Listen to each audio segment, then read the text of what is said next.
I need a minute.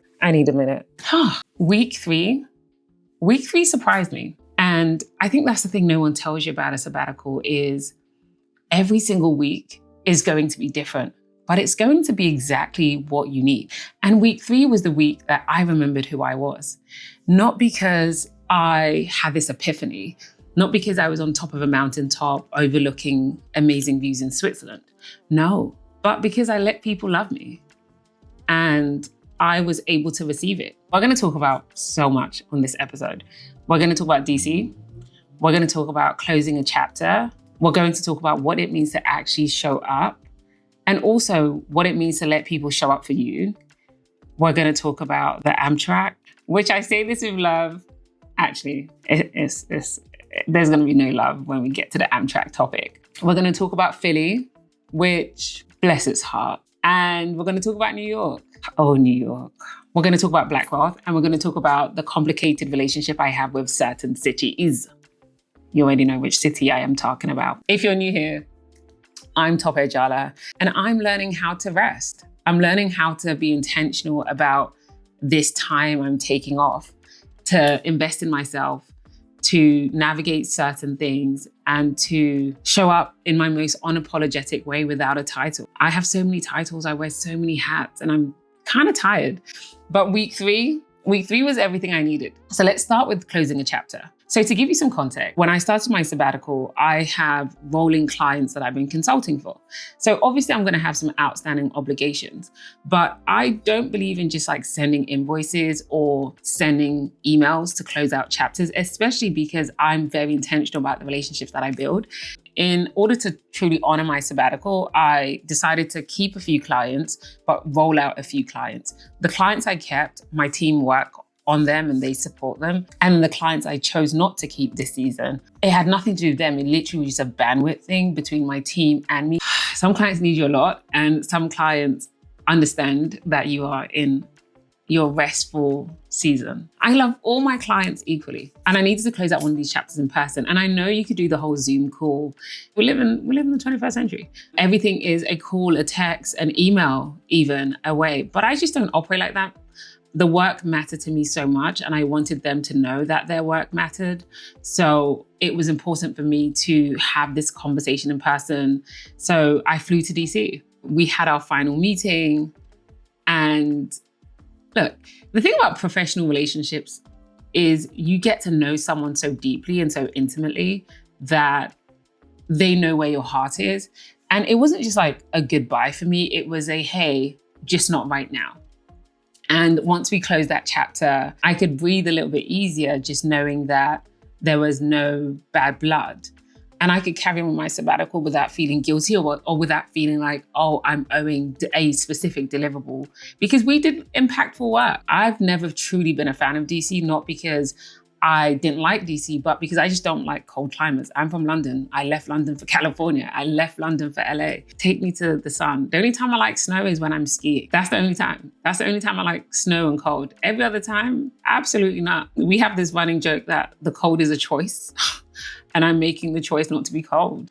Anyways, clearly I'm digressing. DC for me is almost like a second home. Basically, most of my closest friends live in London or Nigeria, because you obviously can't choose where you come from. But DC is like the secondary place most of my friends live. I feel like people made a silent collective decision to relocate to DC. And there wasn't, like, I wasn't brought into the conversation. But DC does hold most of my community, which feels absolutely incredible. But this time around, I knew that my meeting was quick, and my meeting was like a day. And then I knew that I actually had more than 48 hours. To know means to know that when I used to travel for work, strictly for work, and for anyone who travels for work or who is a consultant, the hustle of getting into a city and leaving 24 to 48 hours after. And my friends used to joke and say that's all I did. I would pop into the city and pop straight back out. Like I was pop in, pop out. I was that girl. And I didn't actually like that, because even though it felt like I was present, I wasn't. Like, I'm going to keep it a buck with you. I was not. Just because I was there didn't mean I was present. I was just filling in time. I was still trying to hold relationships, and I'm never doing that again. So this time around, because your girl is growing, she's changing, she's trying to become a better version, I sent a note out to all my friends and I said, hey, I'm going to be in your city for longer than 48 hours. And I didn't get to see all of my friends. I just want to make this very clear because I know some of you are watching this like, you didn't see me. I know, I'm coming back. I'll be in DC a lot this year. It was nice to reach out to my friends and just say, hey, I'm in town, not for a day, not for 48 hours, but for a few days. Let's actually hang. And that felt different because it was the first time I'd ever done that. It was the first time that I was honest with myself, that my pattern for years had been to squeeze people in, breakfast, lunch, dinner. And I know that's a few people's patterns now, and I get it. It depends on the season that you're in, but I didn't like that pattern. I didn't like that I would squeeze in people in for like a 30-minute coffee. And I'll tell myself that that counted, and I'll tell myself that that was enough. It wasn't. I was not being a good friend. I was not. It may have been enough for some people, but it just wasn't enough for me. And it wasn't the standard I had for myself or the standard I had for my friends. And I just feel like everyone deserves a little bit more intentionality, but also understanding grace is a thing. You actually have to give yourself and your friends grace because everyone's in such complicated and different seasons that sometimes that 30, 45 minute works for them. So anyways, when I landed, I put my bags down and I was like, okay, this feels different. I'm not in a rush. I can take my time. And I'd not done that in a long time. I'd not just existed outside of working in a very long time. So first point of call was I went and got a pedicure. I went and got a pedicure with my girlfriend. I got breakfast. It just felt like something I hadn't done in a very long time, which is odd because I get pedicures all the time, but not with friends, not just like chit chat. You know how you see in the movies and the girls are like, oh my God, Sal, what happened? And it just felt like I'd not done that in such a long time. So this felt good. And I drove from Potomac to Maryland to Virginia. Like, look, I felt like I had a history lesson. I don't recommend it. I actually don't recommend. Don't do what I did. Oh, I was getting to all these suburbs. DC is actually such an interesting location because different parts of the DMV have different rules and laws, and I'm learning them on every single trip apparently. But anyways, one of the moments that stood out for me, like at the beginning of my trip, is the fact that I knew I wanted more days in my hotel than I wanted out my hotel. So I texted a couple of my friends and I was like, look, I need an easy night. Whether it's a girls' night, I just needed a very, very easy night.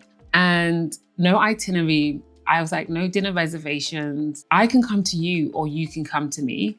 And they all came to me, which is so nice. They all came to me. We sat at the hotel bar for hours and we just talked.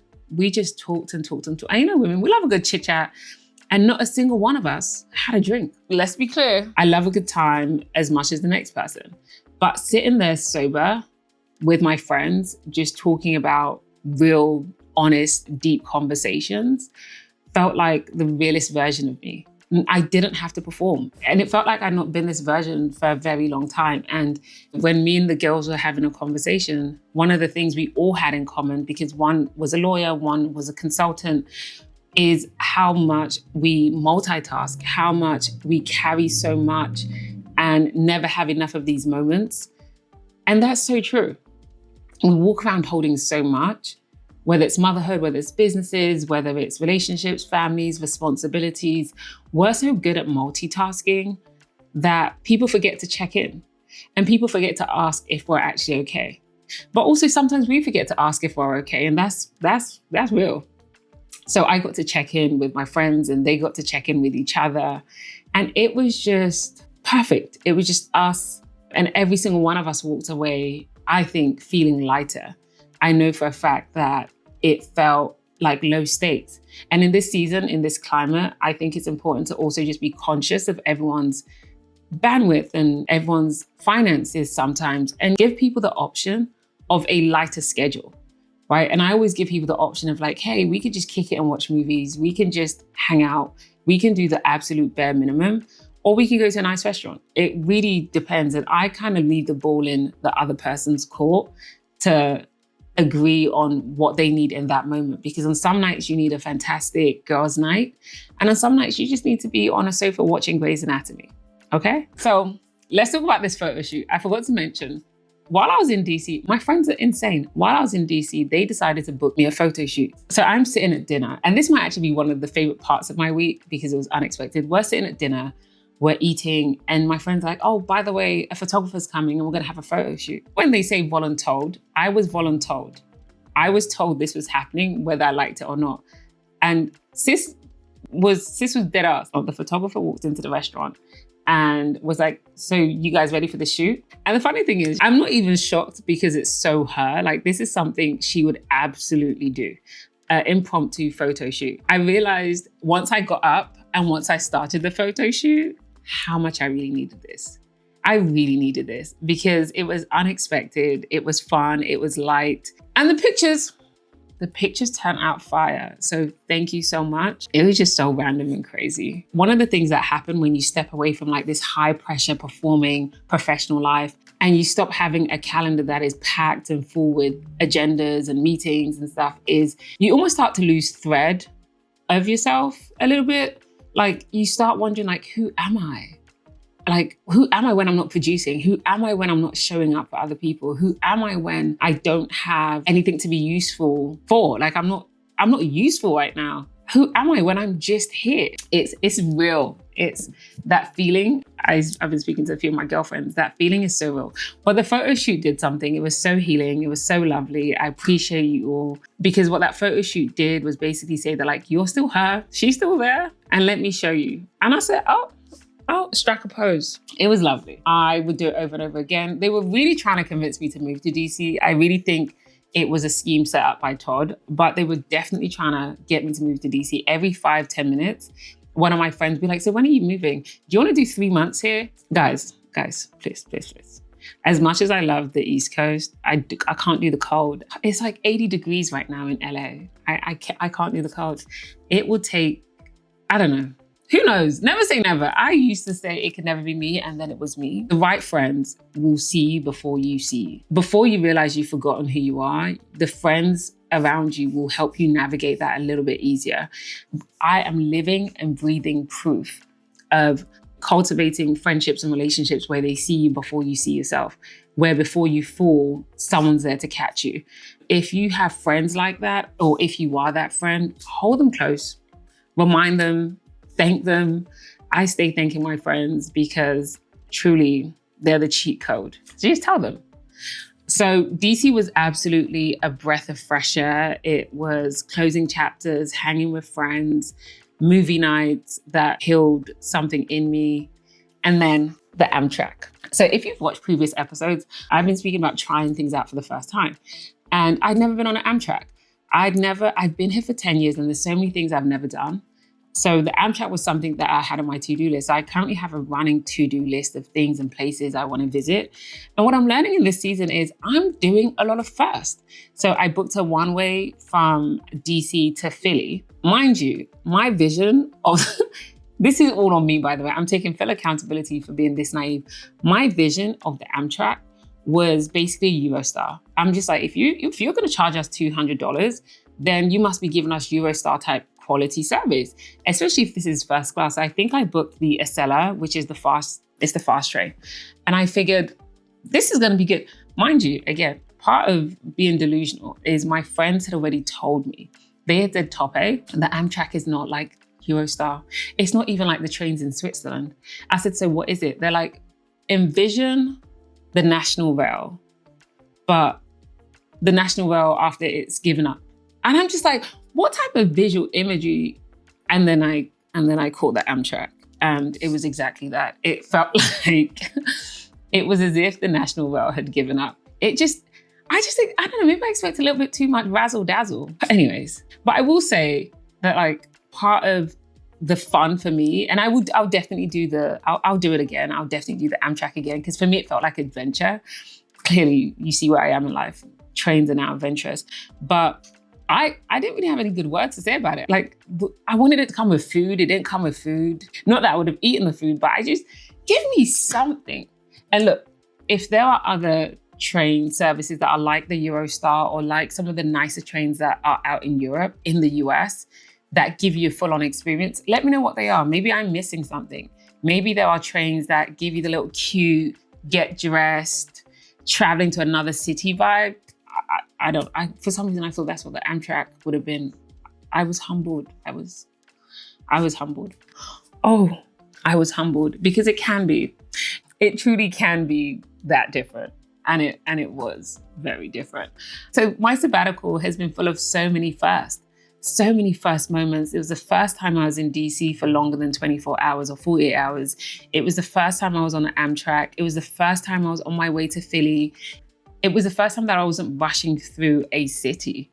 And I'm not mad at that. If that is the only thing my sabbatical has done, I'm so not mad at it. It was the first time I had put popcorn. Oh, I didn't really put the popcorn in the microwave, my friend did. But it was the first time I had popcorn at home, just watching TV. I'm just like, what have I been doing for the last few years of my life? So anyways, the Amtrak joins the list the first and I survived it. And I'll probably do it again if I'm being honest. I would. It was fun. Oh, Philly. Okay. So let's talk about Philly. Ooh. So let's talk about Philly. So the Amtrak was taking me to Philadelphia to see my coach. I went to see my coach in Philadelphia. And I talk about my coach so much, but that's because she's truly transformed my life. You know, the people who have walked the walk you're trying to walk, but who also see patterns that you can't see. And they also hold you accountable about making you feel small. That's essentially what my coach does in a nutshell. And if you are someone who is serious about your growth and you're serious about leveling up, but if you're really serious about that, I would recommend getting a coach so much. If not, get a mentor. I also understand everyone's finances look a little bit different, or both. If you can afford both, if you can have both, find people in your life that see you or that have walked the walk that you're trying to walk on and see if they'll take you underneath their wing and have some of the most uncomfortable conversations with you. My coach happens to also be an engineer. So for me, it was really great to get that level of insight from her. She'd been married for 40 years. I said, 40? You've been married for how many years? I had to ask all the questions. I was like, how do you stay married for 40 years? Because again, I want to speak to people who have walked the walk that I want to walk one day. And I want to have been married for 40 years. I need all of those gems. I ain't got it figured out. I do not have it figured out, not slightly. It feels like I do because I figured out rhythm, but I needed to learn from her. So I was going to see her. That was the predominant reason I was in Philly. But I also was just looking forward to Philly because I thought Philly was a food city. I thought it was, and again, my naivety is going to come through, but I thought Philly was like Chicago or New York or even like DC when it came to the food scene. Because I'd heard about the Philly cheesesteak and I thought I was coming in for something. Look, I love you, Philly. And I don't know you well enough. I don't know you well enough to say in full confidence. I welcome anyone in the comments to let me know where I should have gone in Philly, where we should have gone to eat, and what I should do the next time if I ever go back to Philly. Philly, the first impression did not land. And I hoped it would. I had such high hopes for Philly. This is tourist in me talking. Also, the city as a whole had like a really weird energy about it. And I can't put my finger on it. But please, if you're from Philly and I'm missing something, let me know in the comments. Let me know what I missed. But I'm currently exploring. So I'm open. I'm doing all the things for the first time. I'm excited, nervous. But I thought, it's the romantic in me. I thought Philly was going to be this love story. I thought I was going to come back with like, oh my God, guys, Philly was fantastic. Everyone should move there because I think everyone should move everywhere. So Philly was a thumbs down. But Philly was a data point. At least I did Philly. But once I left Philly, I was heading to the complicated one. I was heading to New York. So Tanomi's and I have a really complicated relationship with New York. And I think it's more of a situationship because it's not really a relationship because the relationship is like functioning and it's working. It's a situationship because it's like, it's complicated. Sometimes it's emotionally inconsistent. Occasionally it's thrilling because I have amazing people there, but it also has the ability to send me into a spiral. So that's why I'm calling it a situationship because sometimes I spiral in that city with very little warning. But I've been going to New York for over a decade. So it's not like this is a new feeling. It's just a mixed feeling. It's just something I've always had. And as an introvert, I find New York to be high energy, like super, super high energy. And I get it. There's this like density of ambition in every single room you walk into. Look, I will say, it's a special kind of energy that you need to live in New York or to be in New York. I find New York to also be kind of edgy. I feel like you need that edge to survive in New York, but sometimes that edge can feel really sharp. I am in an intentionally soft season of my life. So I don't want the sharpness. I don't want the edginess. I don't want any of that. And I was texting my girlfriend in real time. A lot of my friends, they check in on me when I'm in New York and they're like, I don't know why New York does this to me every single time. And she gave me, in the words she had, she was like, the body keeps score, Tope. So maybe the body is keeping score. And I was like, I know. I will say this trip was really different. I'm just giving you context on my relationship with New York. But this trip was different because it wasn't overwhelming. And while I've done New York so many times, I've also lived there. This time I had nothing to prove. I wasn't there cosplaying. I wasn't there building a brief. I wasn't there negotiating with clients. I felt like this time around, I wasn't competing with New York, and New York knew I wasn't competing with it. So the city felt a little bit different for me this time around. And I went to a dinner that was hosted by the Carla Harris, honoring Black excellence. And that was just amazing. I was in a room with investors, venture capitalists, LPs, entrepreneurs. There was a Black person in every seat. At every table, they were building things, funding things, running things. That doesn't happen. Like Black wealth all in one room, more than I can count. That doesn't happen. And that's the painful truth. The painful truth is we aren't always the people in these rooms. We also just sometimes don't have access to these rooms. That is truth. We don't always have access to rooms where wealth is being built. And the doors don't always open the way they should. And that's real. Like, that's not even, I will never gaslight a Black person and say, no, it's real. We aren't in these rooms. How many of you are usually the only? I know I've been the only for so much of my life, regardless of how many people I pulled through the door. So in this moment, it just felt good. In that room, it was specific. It was special. That room was just so special. I looked around at all of the amazing people and the curated space. And I knew in that moment that my daughter was always going to be okay. My daughter will always be okay because I have been intentional in building a network and an environment where she can breathe a little bit easier. I want to talk about the point I just made. We have to be intentional about the networks that we build. And it's one of the questions I get asked all the time is, how do you build your network? And I always say to people, your network is not built on LinkedIn. And I swear by LinkedIn. I think LinkedIn is a semi-decent platform to connect, but I don't think it's the right way to connect. And the same way, you don't always have to go to every single thing you're invited to, because creating a network for me is all about being consistent and being credible. If you are trying to build a network, remember that it's about reaching out when you don't need something from someone. I say that all the time.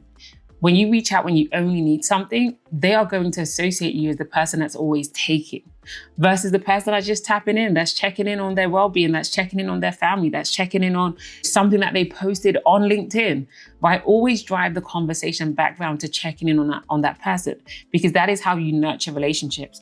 That is how you stay top of mind when people are thinking about opportunities. But if you're the person that's always taking from your network, they're not going to think about you. And that's the honest truth. And the reason I was in the room was because I'd nurtured relationships. I'd nurtured relationships before I actually ever needed these relationships to nurture me back. And that's how we have to see relationships, is something you nurture. I think credibility is something I pride myself in above everything else. And even when I'm not championing or advocating for myself, there is someone who is advocating for me in rooms before I even walk in. And I think that is what you should aspire to. And it was just an incredible, incredible evening. I left feeling so full and so fulfilled.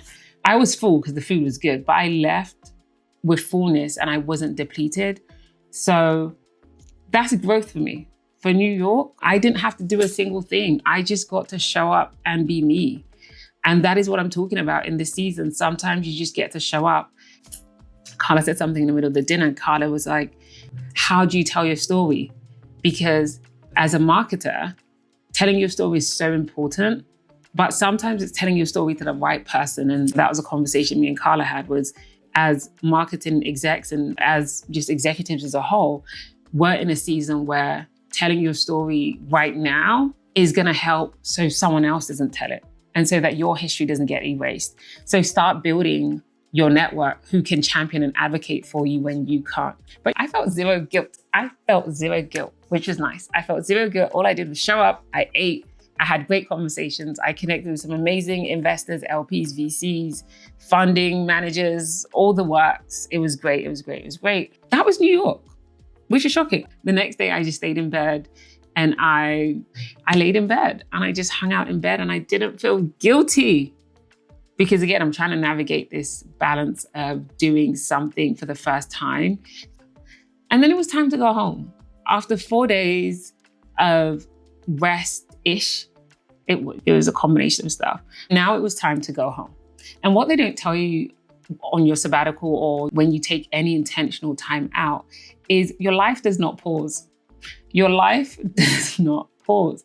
Your life keeps going. So I went straight from the airport, picked up my child, and I reported back to duty as a mum. Because that's what no one tells you. You are still all of these roles. Your life doesn't stop just because you decided to take a pause, just because you are on sabbatical. Your life doesn't stop. And if you're a mother, if you're a wife, if you are a partner, if you are whatever hats you wear, there are parts of your life that literally don't stop just because you are stopping. And that's the duality of it in that moment. I'm still trying to learn how to hold those two things gracefully, because on one sense of it, I just spent the last few days being unapologetically top A, like human, hanging out with friends, the person that has a life outside of her titles. And then within hours, I was back to like packing snacks and reading nighttime books and making sure that my daughter, who speaks 5 languages, has not missed a session, or that she still feels really connected to me. And it's just part of life. It's the fullness of life, and it's beautiful, and I love it, and I love every part of it. But these intentional moments where you take time for yourself does more for your household and your mental than you realize. But the transition is a lot. Like, I'm not going to pretend the transition isn't a lot. The transition is harsh. It's like, I felt like my soul got snatched. The next day, after she finished all of her language classes, she had a party.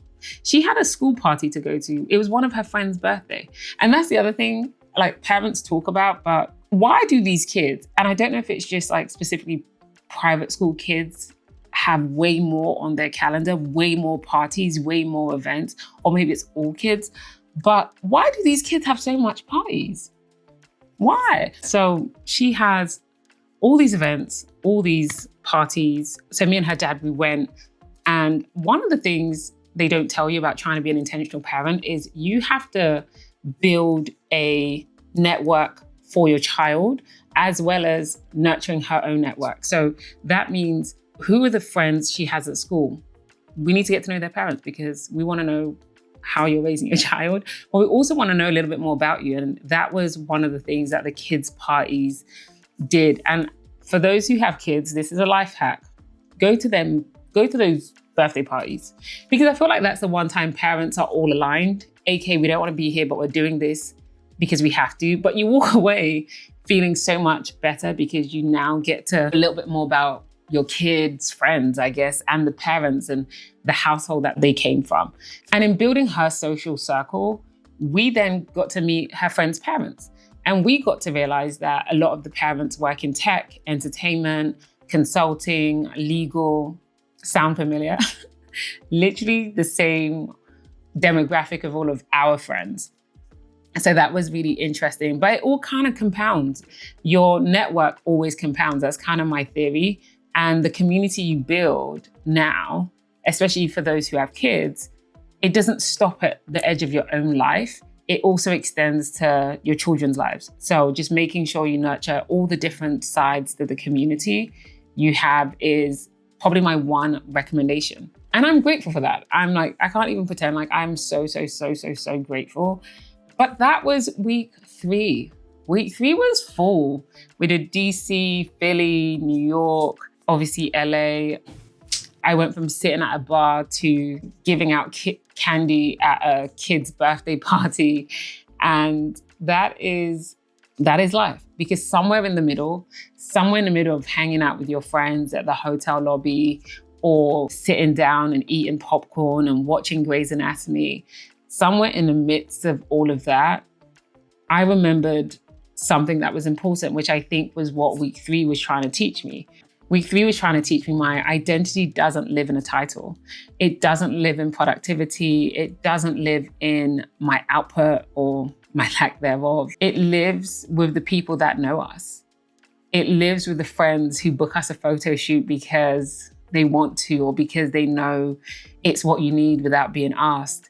It lives in the conversations that go on for hours and hours and hours, and you have absolutely nothing to prove because these are your people and this is your safe space. That's where your identity lives. And I think this week, if I'm, being honest, this week was a masterclass for me in receiving, in letting people love me, in letting people love me well, in not rushing through the good of things because there's already something in my social calendar that's calling me away from the meeting. This week was all about kind of letting go, I think. Week 3 for me felt like partly about letting go and letting God, because me and God, we were locked in. But it was also realizing that the people in your life are not nice to haves. The people in your life are literally the infrastructure. They are the necessity. They make the world go round. They remind you of yourself when you can't remember who you are. They pick you up sometimes when you are falling. They're the person that will reach out to you when you are climbing down the cliff. And I've said it before and I'll say it again, the people in your life, they will see you before you see you. But it also means cultivating and building the right people in your life and letting go of the people that no longer serve that season of your life, and just being very honest with what you need in different seasons. So I'm grateful for this season. I'm grateful for my friends. I absolutely love every single one of you. But that was week 3. I'm kind of liking these sabbatical diaries. One, you're all getting to know a little bit more about kind of my routine, but as I'm unearthing and learning parts of me, I'm learning them in real time with you. I'm keeping notes and I'm keeping track. But week 3 was healing. It was healing. And week 4 is probably going to be just as busy or not so busy. Week 3 was about reminding you guys to go and reach back out into your community, build your community, understand who your connectors are, and understand that sometimes you have to check in without needing anything. But that's my 2 pence. Hope you're enjoying this sabbatical series as much as I am. Go like, share, subscribe, and I will see you all next week.